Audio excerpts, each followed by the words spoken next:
ગુજરાતની વાત કરી લે। ગુજરાતમાં પાટણ લોકસભા બેઠક ઉપર ભારતીય જનતા પાર્ટીના ઉમેદવાર 1200 મતથી આગળ હોવાની જાણકારી। ગુજરાતની ટેલી પણ આ જુઓ કે જ્યાં 21 બેઠકો એવી છે કે જ્યાં ત્યારે એનડીએ આગળ ચાલી રહ્યું છે, ઇન્ડિયા 1 પર આગળ પાટણ માં જી બિલકુલ વિધિ પાટણ એક એવી સીટ છે જ્યાં ચંદનજી ઠાકોર કોંગ્રેસના એક લડાયક નેતા છે, પણ ભરતસિંહ ડાભી ફરી એક વખત જ્યાં સિટિંગ સાંસદ છે ને તેઓ 1200 મતથી અત્યારે આગળ।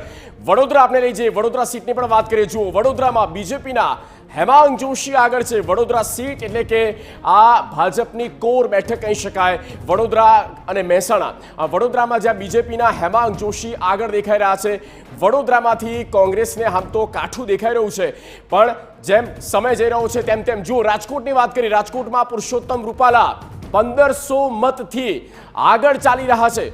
રાજકોટમાં પુરુષોત્તમ રૂપાલા અત્યારે આગળ દેખાઈ રહ્યા છે, 1500 મતોથી લીડ કરતા દેખાઈ રહ્યા છે Purushottam Rupala. Rajkot high profile seat કહી શકાય।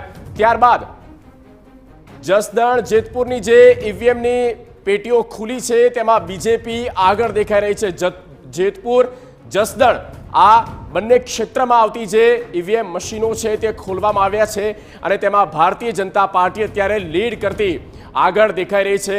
રાજકોટ સીટ પર આવે છે, જસદણની પેટીઓ ખુલતા રૂપાલા આગળ